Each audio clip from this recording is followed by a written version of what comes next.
अभी जो यूएनओ में बैठक हुई है उसके जनरल असेंबली में इटली के पीएम मेलोनी ने भारत के लिए इतनी बड़ी बात कही है कि अब तक किसी प्राइम मिनिस्टर ने भारत के लिए इतनी निडर निर्भीक होकर पहले किसी ने भी नहीं कही।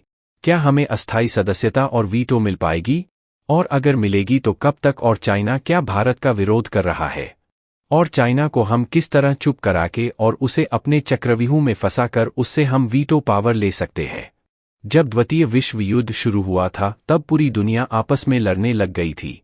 पूरी दुनिया में शांति स्थापित करने के लिए एक संगठन बनाया गया था जिसे हम यूएनओ के नाम से जानते हैं, जो पूरे विश्व को कंट्रोल कर सके। इस बार मोदी जी और मेलोनी के भाषण में बहुत सारी चीजें थी, लेकिन जो मुख्य बात थी वह खुद यूएनओ की क्रेडिबिलिटी पर सवाल उठा रही हैं। मेलोनी का कहना है कि जब से यूएनओ संस्था बना है तब से लेकर आज तक कोई सुधार नहीं हुआ है। हम उम्मीद करते हैं 2024 में भी क्या यह अपना काम ठीक से कर पाएगी। इसके कुछ एग्जाम्पल भी उन्होंने दी। और इटली के पीएम मेलोनी ने कहा कि पूरी दुनिया जो पिछले 1-2 साल से जंग लड़ रही है और कोरोना पैंडेमिक में यूएन ने क्या कर लिया? कुछ नहीं किया। इनका इसरा था कि डब्ल्यूएचओ ने शुरुआत में तो चाइना का ही फेवर किया। अगर डब्ल्यूएचओ सचेत रहता तो पूरी दुनिया का यह हाल नहीं हुआ होता। दुनिया भर में आतंकवाद फैला हुआ है। जिस देश में आतंकवाद है वह देश खुद लड़ता है आतंकवाद से, और यूएनओ सिर्फ अपने ऑफिस में बैठकर उसे देखता रहता है। मेलोनी ने पीएम मोदी की बात रखते हुए कहा कि क्या यूएनओ ने कश्मीर में जाकर आतंकवाद खत्म किया? क्या यूएनओ ने छत्तीसगढ़ के नक्सलियों को खत्म किया? मेलोनी ने कहा हिंद महासागर में लुटेरे भरे हुए हैं, क्या उनसे यूएनओ लड़ पाता है? इसमें यूएनओ आज तक कुछ नहीं कर पाया, इसलिए यूएनओ में आज के हालातों को देखते हुए सुधार की जरूरत है।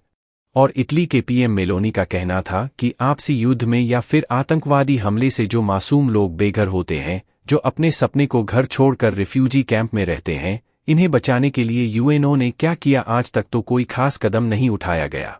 मेलोनी ने कहा कि भारत ने विश्व शांति के लिए बहुत कुछ किया है। मेरी सबसे बड़ी मांग है कि भारत को सुरक्षा परिषद में स्थायी सदस्यता यानी वीटो पावर देनी चाहिए ताकि वह दुनिया में फैली अशांति का समाधान निकालने में दुनिया को मदद कर सके। पूरी बात क्या है आइए जानते हैं। इस वीडियो में आगे बढ़ाने से पहले वीडियो को लाइक जरूर करें। इटली के पीएम मेलोनी ने कहा तुर्की वह मुस्लिम देश है जो भारत का विरोधी बताया जाता था।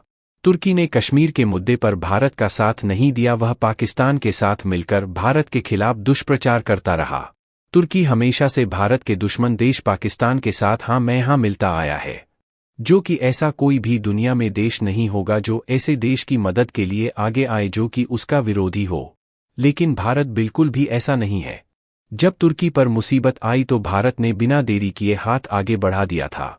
तुर्की की जब मदद की जरूरत थी तब यूएनओ के ऑफिस में बैठकर देखता रहा, यहाँ तक कि तुर्की जिस पाकिस्तान के साथ हमेशा खड़ा रहा। जब तुर्की को पाकिस्तान की जरूरत थी तब पाकिस्तान ने भी अपने हाथ पीछे खींच लिया था।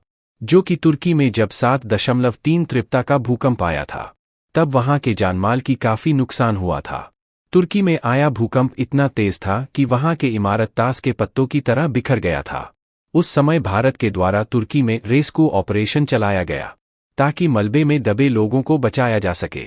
और भारत के प्रधानमंत्री मोदी जी ने तुर्की के इस दुख के घड़ी में तुर्की के लोगों के साथ खड़ा होकर इस आपदा में फंसे लोगों को निकलने को लेकर हर संभव मदद करने के लिए तैयार है। जो कि भारत ने उस समय तुर्की के लिए 2 एनडीआरएफ टीम भेजे गए थे, जिसमें सेना के 100 जवान, डॉक्टर, दवाई और दूसरे जरूरी सामान शामिल थे। इटली के पीएम मेलोनी ने कहा कि भारत अर्थव्यवस्था, विज्ञान और टेक्नोलॉजी के मामले में तेजी से आगे बढ़ रहा है और भविष्य में एक सुपर पावर भी बन सकता है। उन्होंने ने कहा कि यूएनओ को बेहतर प्रतिनिधि की जरूरत है और भारत इसके लिए बेहतरीन है। उन्होंने कहा कि जब यूएनओ बना था तब भारत दुनिया के सबसे बड़े देशों में शामिल नहीं था, लेकिन समय के साथ भारत बदल चुका है और भारत की स्थिति भी आज के तारीख में पूरी दुनिया भारत की बढ़ती ताकत का लोहा मान रही है। आज भारत दुनिया के सबसे शक्तिशाली देशों में एक है। भारत विश्व शांति और कल्याण में अहम भूमिका निभा सकता है।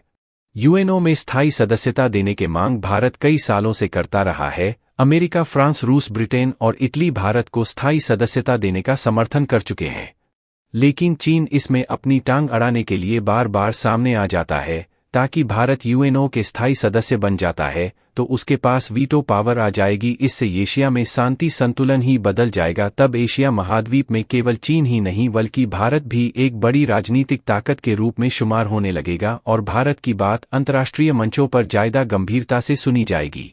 इसके बाद मेलोनी ने कुछ ऐसा कहा कि पूरी दुनिया में खलबली मचा दी है। एशिया को लेकर कई ऐसे फैसले संयुक्त राष्ट्र में आते हैं जिन पर चीन अपनी दादागिरी दिखाते हैं। पाकिस्तान भी चीन के आड़ में ऐसे खेल खेल रहा है जो दक्षिण एशिया के लिए बहुत ही खतरनाक बनते जा रहे हैं।